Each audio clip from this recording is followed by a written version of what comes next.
All right, good morning. I tried to move my slides from this keynote. I'm not used to it, but we'll see how it goes. Today, I'm hoping you also be able to hear from Dr. Sean Msakanda. If he connects, I hope he will tell me that he is connected. Now, let me emphasize this. I don't want it to be like another talk show where we just talk and then you are ready to write another end of module thing. It's not going to be like that. Even the examination will not be the norm.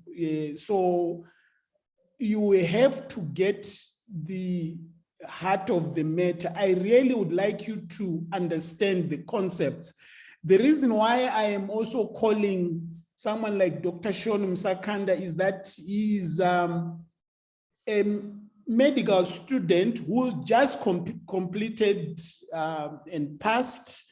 Those with access to Facebook, we actually posted that he has passed his exams. So I need to make sure that you guys appreciate that we are not just wanting to do a talk show thing. We would like you to understand that it's important to become a researcher, an innovator, an industrialist. Okay.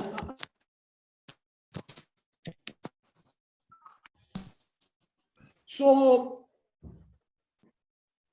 we mentioned this when we were doing cell physiology, that as a scientist, there is a process we go through. You observe things, you see what is happening around you. It could be a disease condition in a family, which you see, and you say to yourself, I really want to find out, why is it that in our family, people don't get pregnant? Is it a genetic thing? What is the problem? We have this malaria problem. I'll mention some things down the road.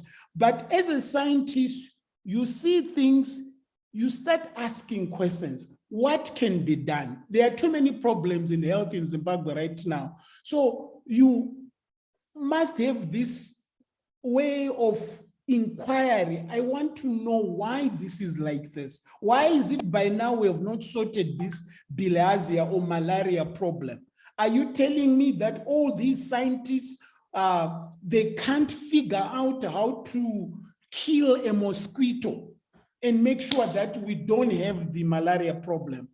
When you have gone through that, you come up with your hypothesis that if I breed a certain mosquito, that will not be able to carry the parasite, or whatever you decide. I know one innovator right now who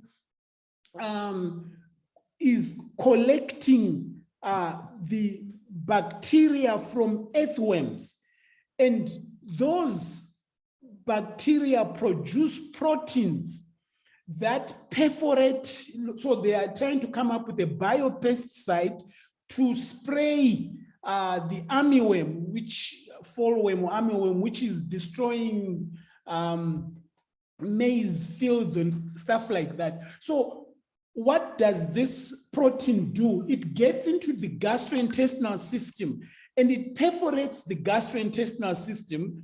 So the armyworm dies off. So this is a scientist who is seeing a problem and they are using their knowledge, in your case, of gastrointestinal physiology. How can I perforate the enterocytes of this fallworm?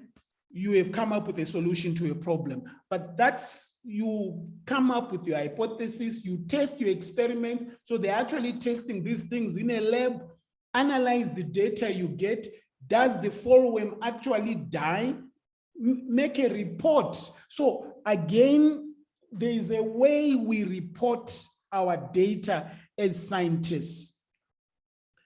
I want to mention that if you go on the WHO website, you will see this. Innovation is not a joke anymore. Everybody is talking about it, because if you are going to solve the problems that exist in the world today, you must be innovative. Some of you may have heard of this called the friendship bench. It's a solution which Professor Chibanda in psychiatry and everybody have come up with. There's very limited psychiatrists in the country, but if you go on Google right now and search a friendship bench, it's an international thing which innovation was done in Zimbabwe. The researches have been done in Zimbabwe. A lay person can actually help someone else with mental health issues. It's an innovation from our country, from Zimbabwe. Now, some studies were done way back. I mean, this is in 1990. A Professor Mguti in surgery and Professor Kalangu, they found, this is something they found, that it's a case they presented, that an island extended inferior epigastric artery musculotaneous flap used to resurface amputation stump retained sensation. That's in surgery. Now, what we used to do in the past, we publish these things and they just remain in the Central African Medical Journal. In this case, it was a British Journal of Plastic Surgery. But can you imagine if people took this to the next level? Does it influence clinical practice?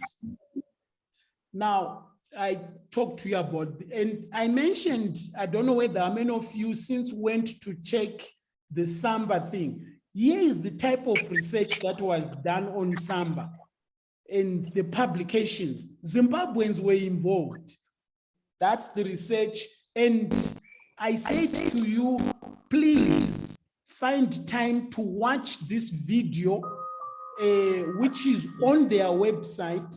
I'm not going to go through it, but it just demonstrates that work was done in Zimbabwe. And innovation was done in Zimbabwe. Data was collected, processed in other countries. Now we are buying machines from UK. We are buying reagents from UK, which really is not a good idea. As a country, you are not likely to develop if we don't move to the next level. When we do our researches and things like that, we must move to the next level, which some of your colleagues in biomedical engineering are supposed to be doing. When you have generated your idea, you must get that idea protected. A student many years ago in our faculty with their supervisor, they came up with an extract. That's what I was told, a plant extract. And that plant extract, so the student is presenting an examination, at the examination, that this is what my plant extract does, this is the data I got and things like that. An external examiner who had come from Europe and is listening to what is being said and da-da-da-da-da. As soon as the examination was over, what did they do? The supervisor, the student was given a scholarship to come to Europe to further develop their whatever extract it was. And guess what? That ended up being a drug which is $1 billion industry today. What has Zimbabwe benefited? Absolutely nothing. An NGO was formed to try and get Zimbabwe to get something of that, but lost. Because at the time, those guys, maybe they didn't understand about intellectual property. So if you ask your grandmother, that go, how were you, if someone has a wound, how did it get healed? And Gogo tells you that that plant there, you take those leaves, you do this to the wound, it gets healed. Now, before you start making that information public, make sure it is protected.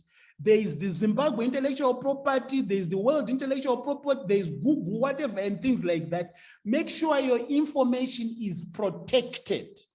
And the university actually has that unit which helps you to protect your work before you start saying things and you lose that intellectual knowledge. I told you about the Samba. Now, I'm trying to help you to realize that the information you have been getting in anatomy, behavioral sciences, physiology, you can actually do your own work, research, and come up with, are you still there?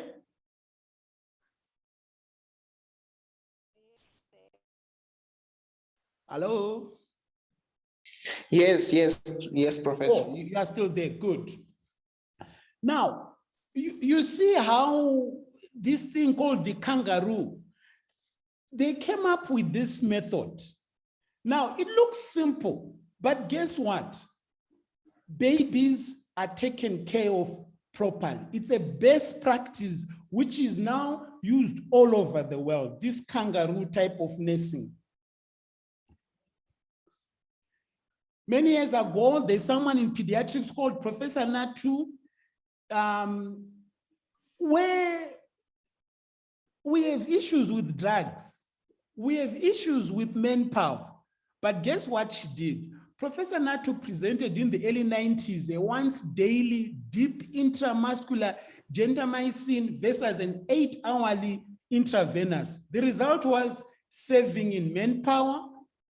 We do not frighten the children with several injections per day, change in clinical protocols and practice. So I think many years again, another student figured out that why not combine this HIV medication instead of a patient taking many of these, but it can be combined. There is poly pills, there is people thinking outside the box, and a lot of it is coming from students like you who think and say, instead of this person taking these 10 pills in a day, why not just combine them? This is after I don't know whether by now you've done your pharmacology. The purpose was not just for you to end up with a lot of pharmacology, but is to help you to think outside the box that this drug, we combine them, they last this long. So a lot of work has been done on moringa. Some people have found that it lowers plasma glucose levels. Some people said it lowers blood pressure. I was talking to some professor sometime last week. She said, I started taking moringa leaves and my blood pressure has come down, but please don't stop taking your antihypertensive medication until it's proven that it works. But this is, what is it that which you know? Take it to the lab, do work on it, ask the right questions, come up with the right hypothesis, and don't just end there that you then publish your honors project and it's filed in the library, that's it. You can actually go to the next level and industrialize your product. You can package your product in a way that you make money for yourself, for your family, and things like that. So there's an MEd student, Masanzu, he redefined a urologist approach to Fonnias gangrene, where they minimize the extent of debridement at first visit to the theater, makes for easier reconstructive surgery. Well, you see that, I don't know whether when you do your MPH. A master's in public health student, E. coli levels in groundwater, proportional to extraction level. This, if our authorities would have listened, it would help. It would reduce some of the diarrheas and things like that. But the problem is, what we would do is we do the research, they do the research. If you go to the hospital right now, there are all these theses of students just filed, they didn't move to the next level. But this kind of thing would cut down some of the mortalities that our children die of, okay, diarrhea and stuff like that. Now, there is the next level of science, okay, where you guys maybe are coming at the right time, the omics type of science, where they're talking about genomics, transomics, proteomics, metabolomics, all this, where from the example of the COVID, that just by modifying the DNA, you can actually come up with a vaccine. That's the level maybe you guys are going to go into, and possibly whether it's going to be vaccines that you're going to do for us, but that's the kind of thinking we are expecting you to go. For me, one of the biggest issues we have in the country is the metabolic syndrome, where they are talking about obesity, diabetes, hypertension. A third of the adult Zimbabwean population is hypertensive right now. And it needs scientists like you to be thinking, how do we lower people's blood pressures? How do we prevent people having high blood pressure? What are the solutions? That's the kind of thinking that we're expecting of you, because we shouldn't be waiting for some drug to be developed from somewhere. There are antihypertensive drugs, but are you telling me all these plants we have in Zimbabwe, there's not one that can lower blood pressures? One of you might even think outside the box in this omics type of research, where you modify the malaria-carrying mosquitoes by using gene editing technology. This may significantly reduce the disease propagation, and you cut down the number of people who are dying from malaria.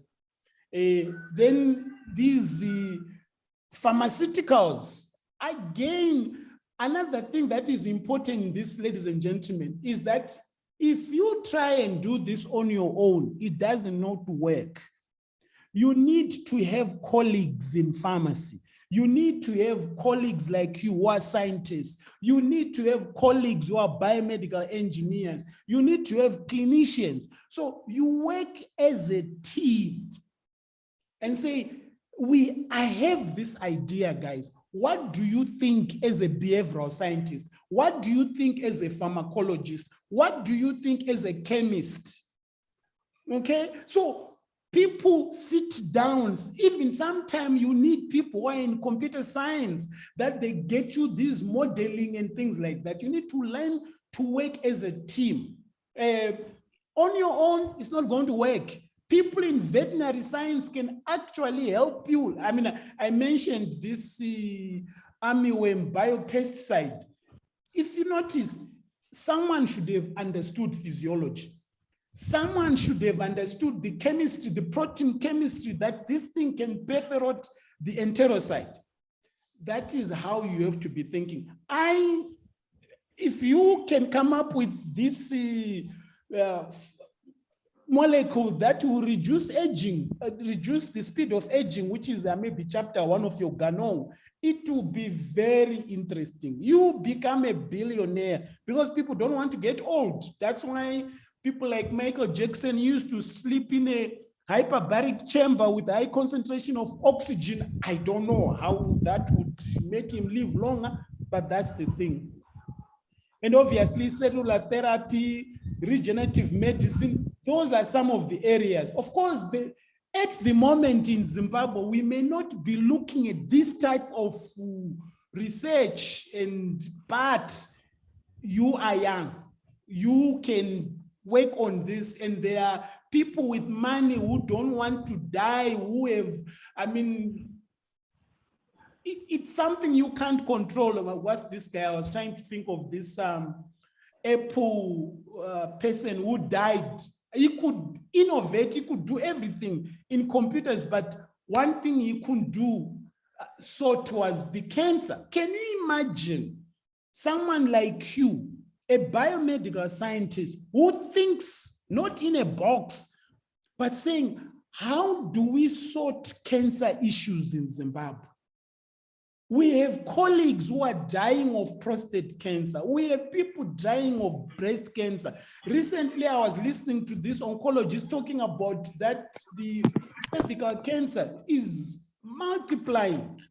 Now, how do we get scientists like you thinking outside the box? I don't know whether you've done infectious disease by now, but there is one professor who was suggesting that you can actually, they did experiments on prostitutes in Harare where they inoculate the vagina with lactobacillus, and somehow that would cut down infection on HIV. I don't know. All I'm saying is think. Cell therapy, targeting tumors to control cancer cells multiplying. It requires some people like you with the knowledge you have. The vaccines I already mentioned. If not very far from where biomedical sciences is, if you go down, entering Churchill Gate to your left, that place, there is high-level equipment. It's a laparoscopic surgery. So minimal surgery where you don't make these big incisions to try and help people. So there is training that will be done there in partnership with veterinary sciences. So surgeons will be coming there, learning how to do this minimal surgery. But if you partner with biomedical engineers, the Dr. Mshiris, there is a level where surgery will go, where someone is in Harare and is operating someone in Karanda because of the robotics. But look, again, you guys have to think outside that. There's a story that we did read many years ago. It's there where a student, a medical student fell. There was, is it called skiing, ice, fell and ice went, covered her for some hours. So in some way, metabolism stopped. So when they managed to get to where she was covered by this ice, they took her to the medical school hospital. I think it was in Netherlands. And they slowly raised the body temperature, and she's alive today. And American soldiers are using this method that you can actually lower the person's body temperature, slow the metabolic rate, and carry the person to wherever where they can do the surgery better instead of in the bush. I don't know how they are doing it, but again, it's thinking outside the box. Now, these devices, our mobile phones, first of all, I want to say to you, some of you who have iPhones or whatever phone you have, you have these apps that are collecting data. I weigh so much, I walked so much. Let me give you what that means. You walked so much today, and it tells you. What you don't know is behind scenes, there is someone collecting all that data. And they can make predictions that Zimbabweans are sedentary or they are what? Our drugs for obesity, we should target them to Zimbabwe in the next 10 years because we think there's going to be an epidemic of obesity there. So all those health apps you have, they are collecting information, whatever information it is. They can sell it to drug companies and say, in this country, this is the issue. There are blood glucose concentrations and things like that. Now, you can innovate around these devices. portable, wearable, and things like that. But it requires you to work with biomedical engineers. The engineers will understand the electronics. You understand the physiology of, say, blood glucose concentrations. Can you imagine, ladies and gentlemen, if you were going to be able to come up with the devices that can measure some of the biomarkers of say, cancer, some of the biomarkers of, obviously, the common one is glucose, just a device which you just prick and it gives you your blood counts that you have so many of this, so much of this, so much of this. These devices are $1 billion industry, but guess what? We are importing them. We have not come up with our own. And even talk about what you call it, test kits. We are importing pregnancy test kits. You guys have done the immunology. You know that this immune system, if you take these proteins and you get HCG, you combine it with this color comes, you can come up with a pregnancy test kit. But we are importing the pregnancy test kits. We are importing whatever test kit you hear. When we say to you, the concentration of sodium in the extracellular fluid is 145, come on, man. We don't have our own test kits. We have chemists, we have scientists like you. And again, there's no story. Well, if I keep talking, I'll go nuts. I'm just wondering whether Dr. Msakanda is there now. Sean, are you connected? Well, any questions so far?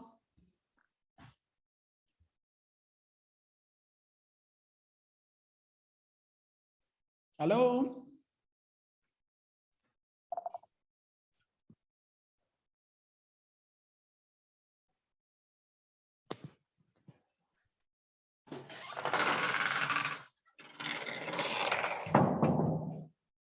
Are there questions so far?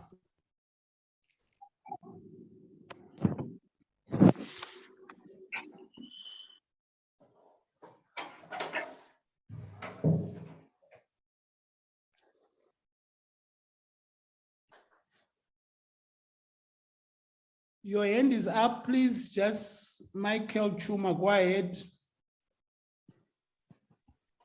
Hello, sir. Yes. I wanted to ask, suppose I have an idea, how do I go about with the school helping me to do the research? So, if you have an idea, remember everyone can have an idea. If you have an idea, so Yes. what you want to do is to find someone within biomedical sciences, Yes. a teacher, a technician, and say, I have this idea. Normally, if they don't have the capacity to help you to develop your idea, they will point you to the person or to a department that can help you develop your idea. Okay? So, usually, when you have the idea, the best thing is to package it in a way as an application or as that this is my proposal. This is what I think I can do. Now, if you are able, like I mentioned in my last lecture, if you are able to use your own resources initially, pursue that with your resources. And then, if you think, or if you find people who then advise you that this thing actually can work, you can then again go to the chairperson and say, Chair, biomedical sciences. Or if it's an engineering, you go to the chair, biomedical engineering. They can point you to whoever. there is an annual so there is a research, innovation and industrialization week that is coming. So by the time we get to that, you will have tested your idea at a small scale. Maybe it's a plant extract, you think it lowers blood pressure. You'd have kind of given 10 people,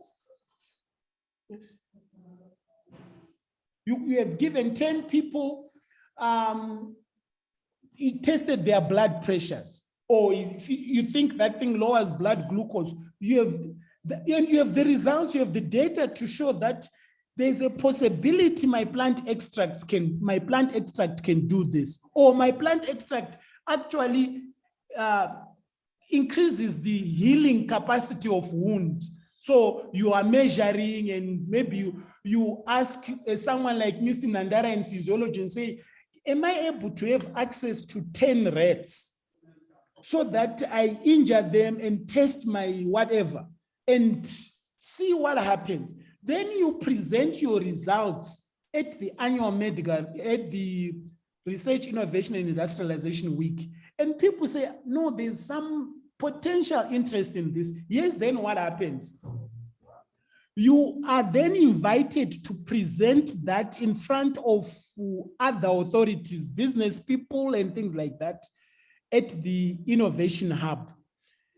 And if they think it's something that could be sellable, that can be commercialized, you are then invited, you are given a hub status. Even if you are still a student, you then go on a salary like a lecturer or something like that, and your project gets funded by the government so that you develop it further to the level it can become industrialized, to the level that plant extract can become a drug.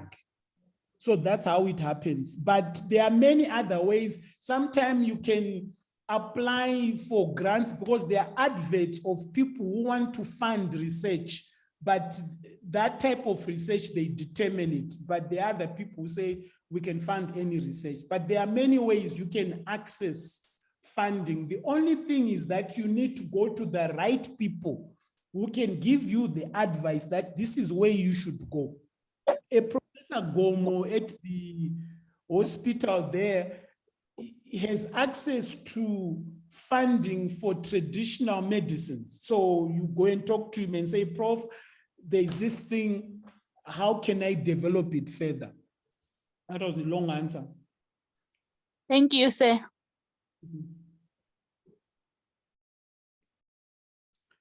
Any other questions?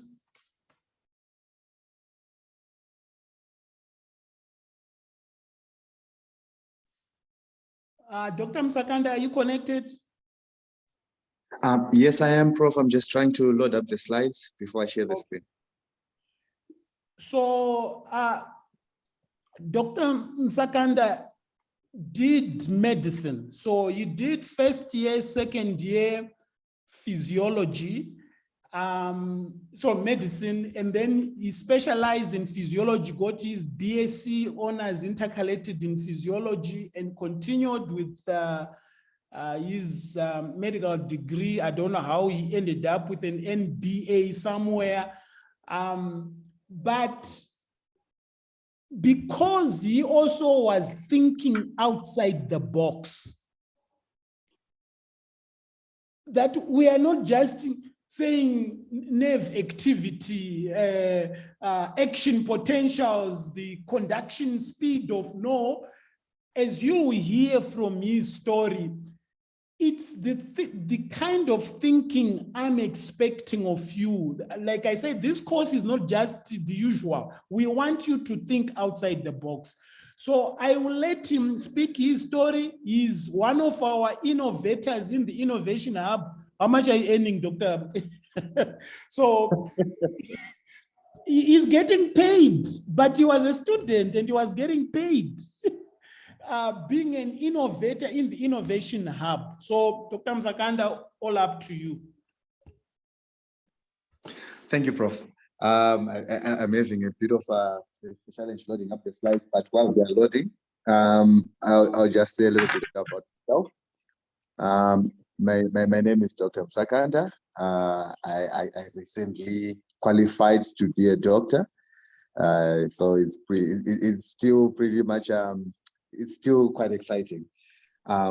Just a moment, guys. I think it's about to load up. Let me get.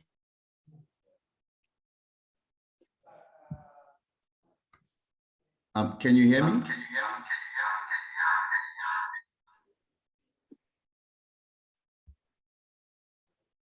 Hello? Hello? Yeah, yes, we can hear you. Okay. So let me log out from this one. Okay. Just share the screen here. Can everybody see the screen? Yes, we can see it. All right. Awesome.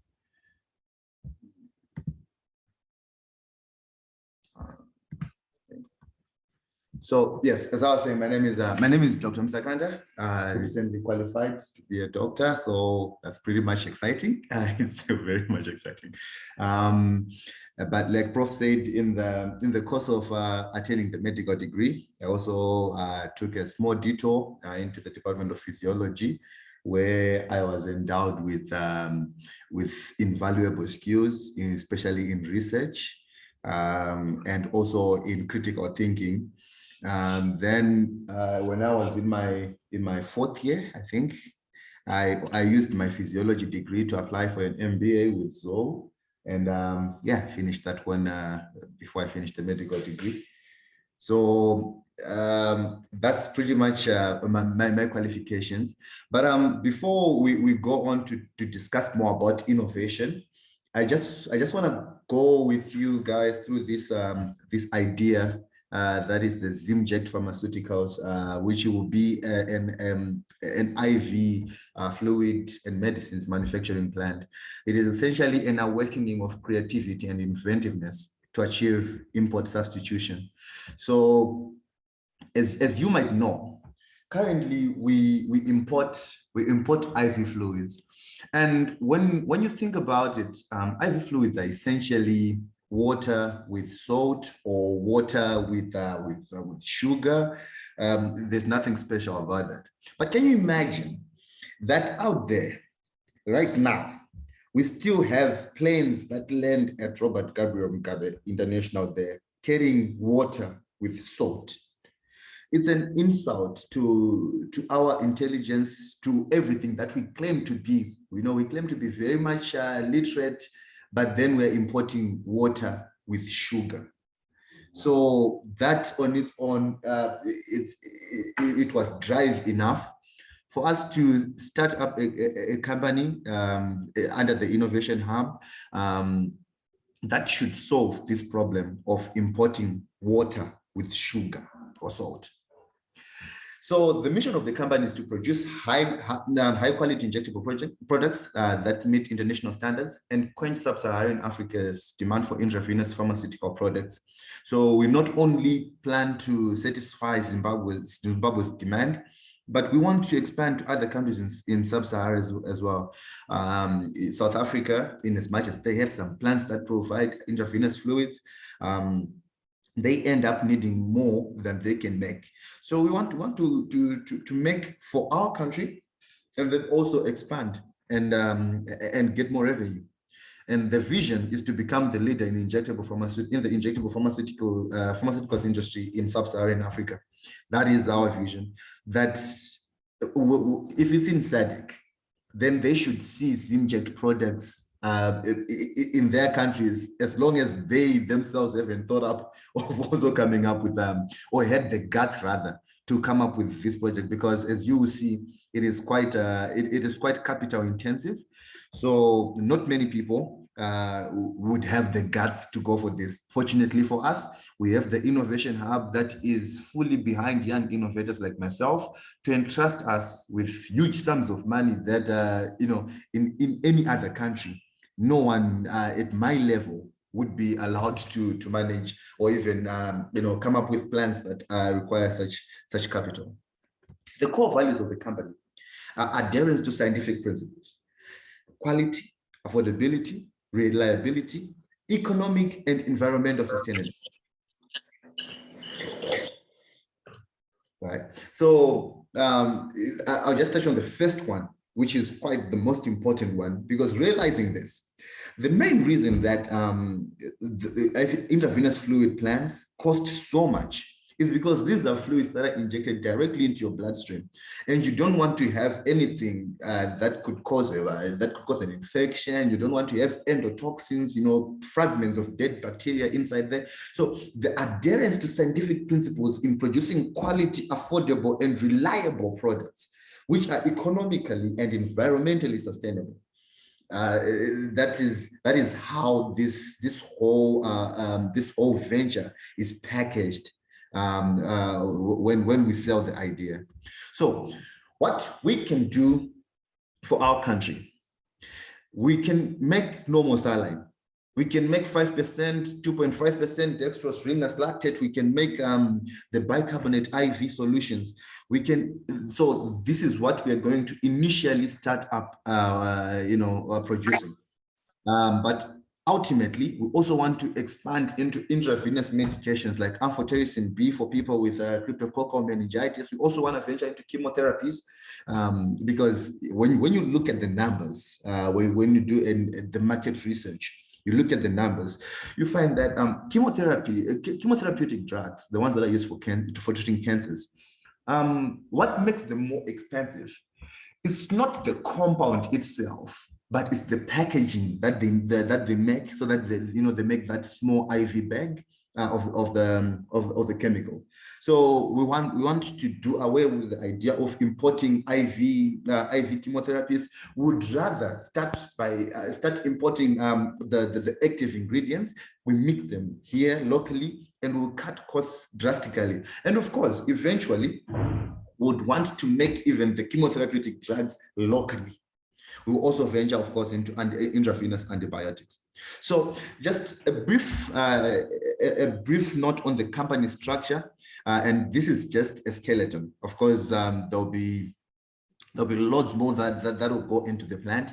But as you can see, the company will have a quality control arm, the pharmaceutical arm, where the pharmacist will determine how we'll mix the reagents to make the IV fluids. We'll have plant technicians, which you see the plant and how big it is. We need lots of people who have technical know-how to operate these plants. And we'll also have, of course, the finance office and also the human resource offices and also ancillary staff. But the operational strategy of the company is to have equipment being bought from India. So some of the raw materials we will use will come from South Africa and as far as Germany, because we don't have plants locally or even in South Africa that produce, for example, pharmaceutical grade dextrose. We'll talk about what we mean when we say pharmaceutical grade products. And of course, we also have inventory control just like any other company. So this the main part of it. The production line for IV fluids comprises a clean room, water purification system, mixing console, a packaging console, and quality control. So a clean room is essentially, this is like a floor plan of a clean room. So you take the typical room that you are sitting in right now, you close off all the windows.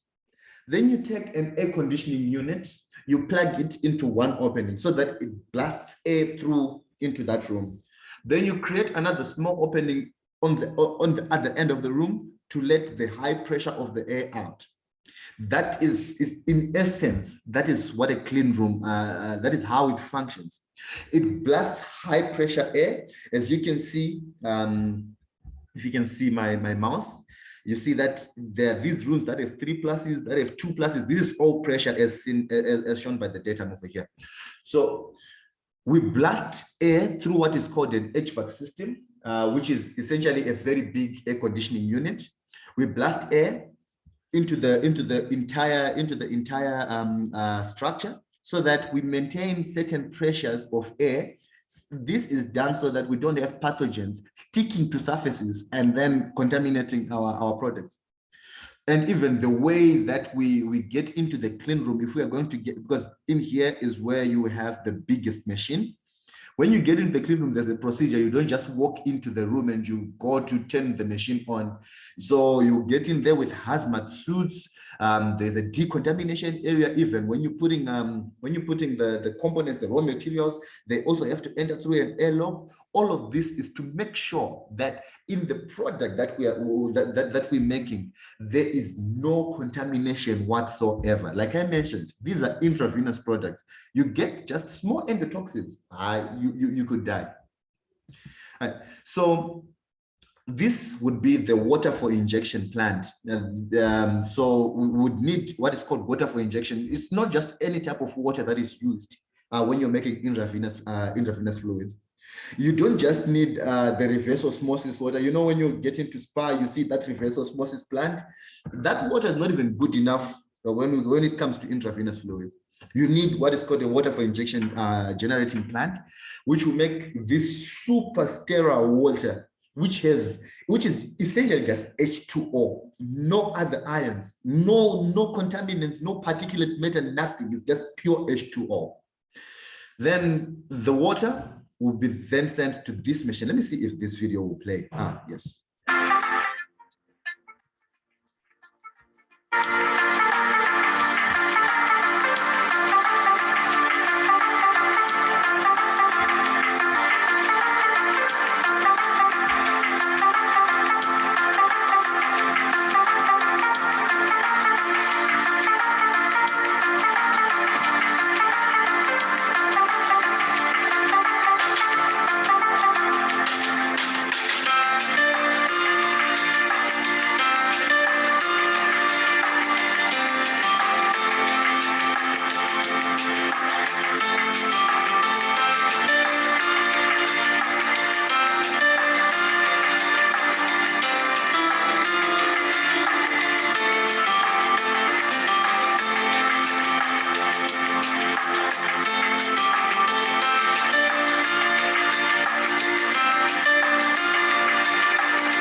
Okay, so you saw how the IV bags were being packaged in this machine. That's the packaging console. Then when the IV bags are done being formed, sealed, and everything, the liquids are inside, they will then be terminally sterilized. Terminal sterilizers, they should be able to hold about 1,000 bags an hour. So you can imagine the scale of this project that we're talking about. So a rundown of everything that we said. So of course you want to check your raw materials. You want to assess their quality, which is the job of quality control. You want to have your water for injection. Then you send your water for injection to the packaging console. The packaging console will do its job, and then you have sampling. Of course, you have to take a sample of whichever batch you're making. If that batch turns out to be contaminated, you throw everything out. So you see the potential for making losses there if you don't adhere to strict scientific principles. Then you do your bags inspection, bag overwrapping, then you do the terminal sterilization in the autoclaves. We package, we store, we keep, we put into storage and quarantine. Right. So it looks simple when it's presented in such a colorful chart. But like you now know, there is a lot of expertise and know-how that has to be put for you to actually produce one bag of an intravenous fluid. So I mentioned before that there's something called pharmaceutical grade reagents. So pharmaceutical grade reagents, when we say that it is water with salt, like I mentioned in the introduction, the salt is not the table salt. You can just take you take a pinch, you put in the water. No, it won't work like that. You'd need salt that is highly purified such that it reaches pharmaceutical grade. The beauty of the situation that we have found ourselves in Zimbabwe right now is that it presents to us such huge potential for various other industries to sprout from just us being bold enough to dare this idea. Because we have had the courage to start this venture, we're going to have a plant that specializes in pharmaceutical grade sodium chloride, pharmaceutical grade dextrose. We even have that water for injection plant. While we are using it at Zimject, we'll also be selling to other pharmaceutical, to other sections of the medical industry. Because let's say if it's amphotericin, sorry, not amphotericin, if it's ceftriaxone, it comes as a powder. You have to mix it with water, but not just distilled water. You have to use water for injection. So we'll also sell our water. We'll also have pharmaceutical grade sodium lactate, pharmaceutical grade potassium chloride, pharmaceutical grade calcium chloride.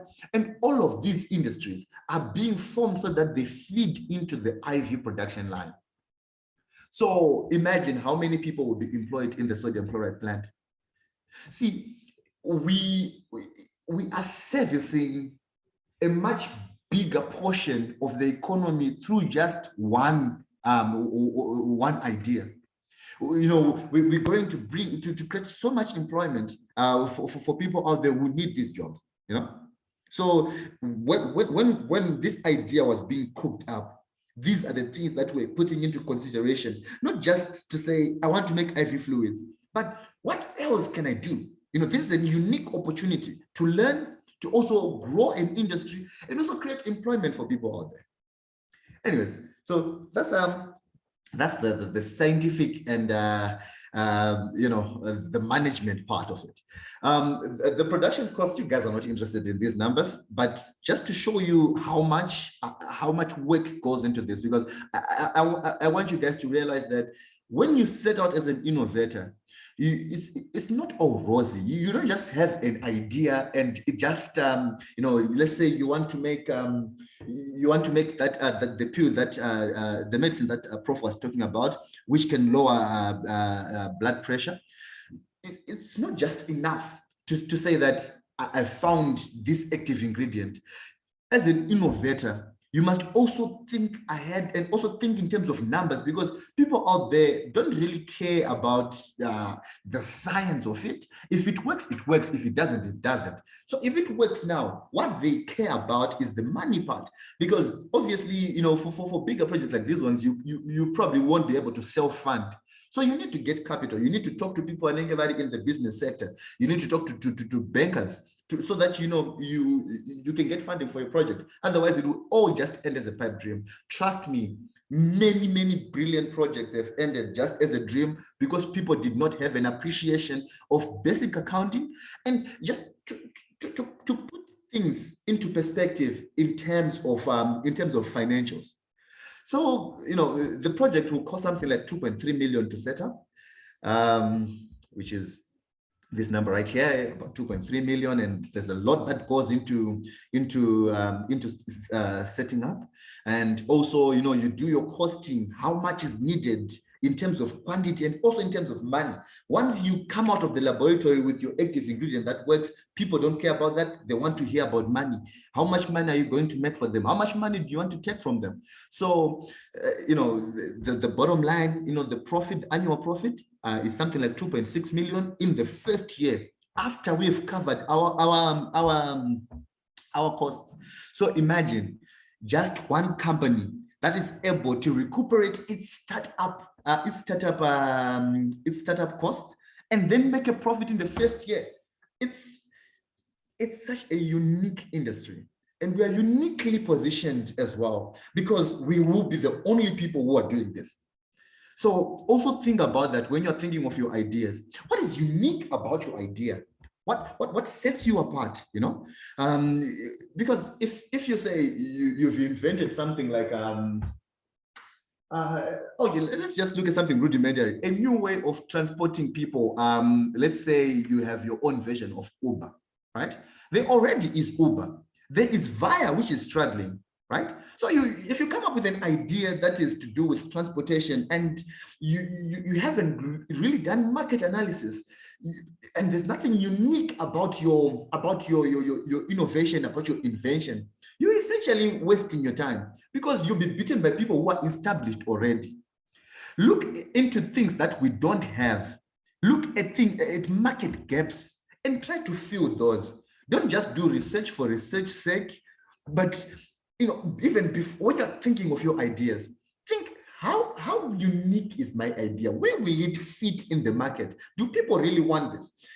Someone was presenting an equation for making money. People say that if you want to prosper, you go to school, you work for someone. That was the old formula. You work for someone, then you're promoted, and then you make money.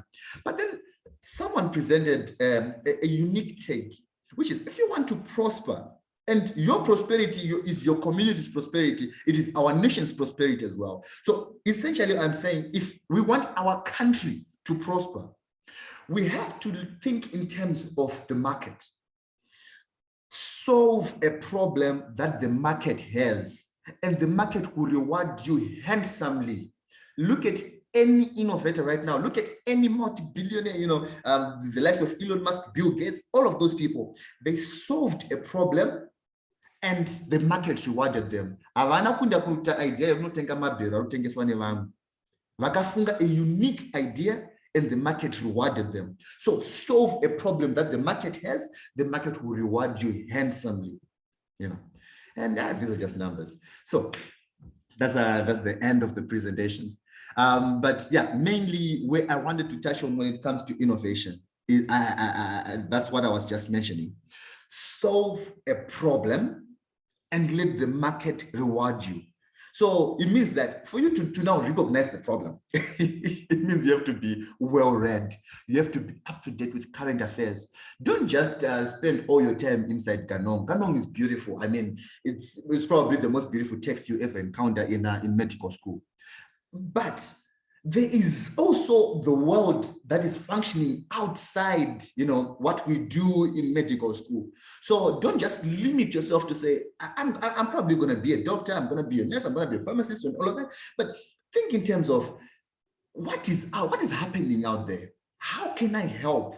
Even if it's not medical related help, you still can help in quite an insurmountable way. So yeah, that brings me to the end of my very long talk. I was supposed to talk for 10 minutes. I apologize, Prof. No problem. Any questions for Dr. Msakand? Yes. Go ahead. Thank you, Dr. Msakanda, for your presentation.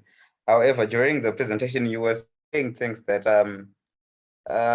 caught my attention. Okay. Innovation requires that you solve a unique problem that Zimbabwe is facing. And you also said at the end of your presentation that you have to do market research and see if you give the example how Via is struggling in Zimbabwe. So there's no point in making an app that is comparable to Uber. Is that right? Not entirely. What I meant was this. Right now we say that Via is struggling, right? My point was you mustn't do the same exact thing that Via is doing in innovation. If you want to get in the transport industry and you want to succeed in there like Uber did in other countries, then bring something that is unique that Via couldn't do. That was my point. There must be a uniqueness to your approach, Okay. not to just copy what someone is doing. Oh, okay. Okay. So my question then is, doing market research on this whole intravenous fluids thing that we have been hearing throughout the duration of doing this course, we have two examples in two companies in Zimbabwe. CAPS in 2012 closed down their IV fluid manufacturing processes because of viability problems. DAT Labs based in Bulawayo did the same thing. It failed in 2012 and closed down their IV fluids manufacturing plant because of viability problems. However, CAPS in 2020, it's now 80% owned by the government that is supposedly funding you. So what is it about you that the government is funding to the $2 million that you said, that it's not funding CAPS, that it already owns and already has a plant to make IV fluids with? What's the That's a what's the difference very between you and CAPS? that's a brilliant question, Tanaka. Thank you for. Is it Tanaka? I'm sorry, I can't see your name. But yeah, the uniqueness of this idea lies in the cost of setting up. So NatFarm also at some point wanted to do IV fluids. CAPS wanted to restart their plant, but then the money that they need to restart these plants, I'll give you an example. For NatFarm, their budget was around 8 to I think 10.5 million. That was their budget. For them to have a plant that is similar to us, you know, why did they want so much more? They wanted a 10-key project, which is essentially, these companies come from India. They bring everything, they set everything up for you, and then all you need to do is to just turn on the switch. Yes, that's it. That's where they wanted to go with this project. But we realized, you know, with other innovators, when we were talking in the Innovation Hub, see the beauty of connecting with other people in various sectors, you get to gain this perspective that is unique and different from the industry that you're in. The engineers were like, you know what, bro, this thing, why don't we break it apart and build it from scratch and see how much we can cut in terms of costs? So we then set out like that to look at what a mixing console will cost, what a packaging console will cost, what the water for injection plant will cost, and we'll integrate these systems ourselves. For example, the clean room that you just saw, I designed it personally. If you go out there and you try to look for a clean room, you'll be quoted upwards of around, I think it was 600,000 or 700,000 from the last guy we spoke to. Yet we are able to construct it ourselves for about 350,000. So you can see already we are slashing costs heavily. That in that lies the uniqueness of Zimjet over any other company. And I can assure you right now, boldly, no one can build this plant for the same amount of money because they do not have the same know-how and the same, the same knowledge we have about this industry as we do in the Innovation Hub.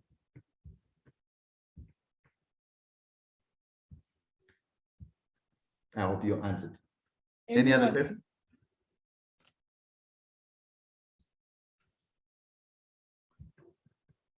So yeah, thanks, Doc.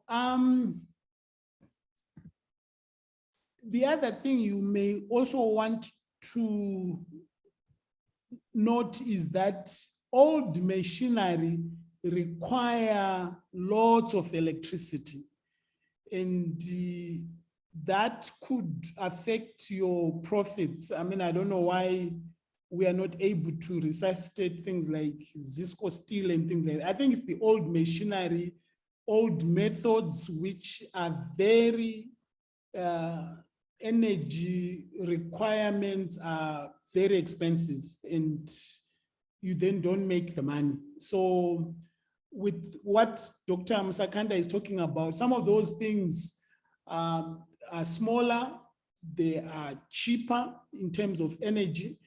But the end game really is, I don't know whether he said it, is that some of the consumables like the pharmaceutical grade sodium, we should be able to make it here.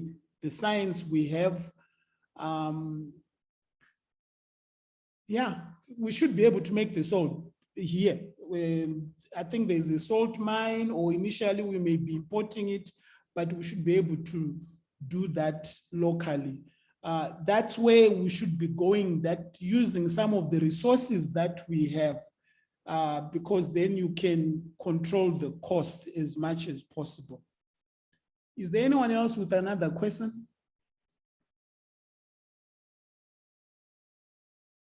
So I know most of you are still complaining, lots of work. In anatomy, I am looking forward to seeing young scientists working together with biomedical engineers, innovating around imaging Imaging is big deal. Is it possible that that physics which you did in A-level, and I think you did physics again with Dr. Mshiri, we want it. This is the time to be using it. It's no longer useful to learn these things and not quickly apply. I know that we will need clinicians, those who just want to be removing teeth or fixing the flus and things like that. But we need people like you who are going to generate the science that other people are going to apply. That if you do this, this is how we can fix this problem. I know you laughed at me when I was teaching you self-physiology, and I said, look, if I can train a dog to smell TB, that means we have cut down on importation of the TB test kits. If the dog is just going to smell something and say this person has TB, it means whatever it is in terms of clinical practice, diagnosis is done very quickly. But all that is needed is young people like you to start thinking differently. Generate the ideas. Do some work. That means research around, because we are scientists, we just don't speak like newspaper people. No, we are scientists. We must do some work around the idea. Have the data. Go to the people with the money and say, look, here is the data. Here is what I found. I think it works. Can you help me to develop my prototype? Can you help me to develop my model? I want to move to the next level. And also, please, don't be greedy. Don't try and own your thing 100%. Be happy with even owning 10% of whatever it is. You know why? Because if you want 100%, I know of some person who had come up with a fertilizer formulation. They actually died holding on to their formulation, and people didn't know about it because he said he wanted to have 100% ownership of that. Yeah, if you don't have the money, yeah, you may want 100%, but it may not move to the next level. It's better 10% of 1 million or nothing at all. Be happy with whatever, because you will need investors into your idea. Now, if you want 100%, you may run into all sorts of problems. However, because you are at the University of Zimbabwe, if you generate the idea, we will.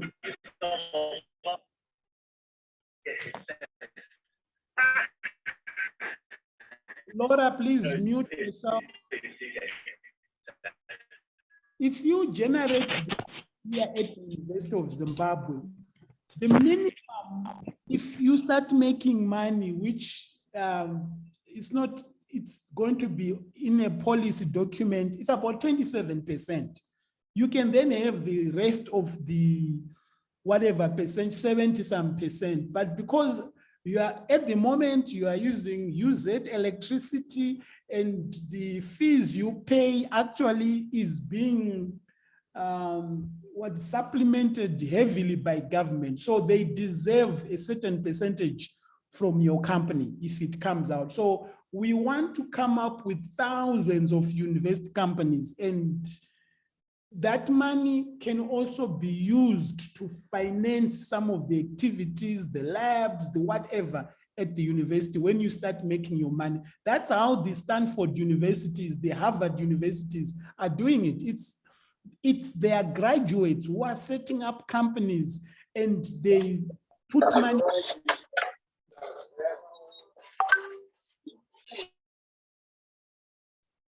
Any questions, guys? Let's talk. I said to you, I'm not wanting it to be like the usual. because the usual is why we are where we are today. It doesn't help us. You are going to write your neurophysiology and pass, but are you going to be solving problems related to neuro for Zimbabweans? Any more questions?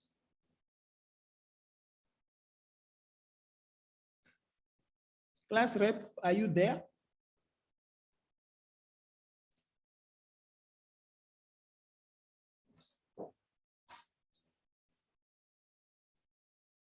Well, if you guys have nothing else, Dr. Sean, thank you very much. Have a good day, everyone.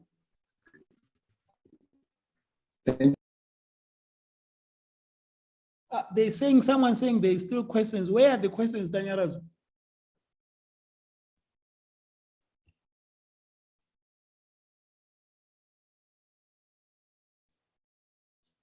I'm not seeing them. Thank you.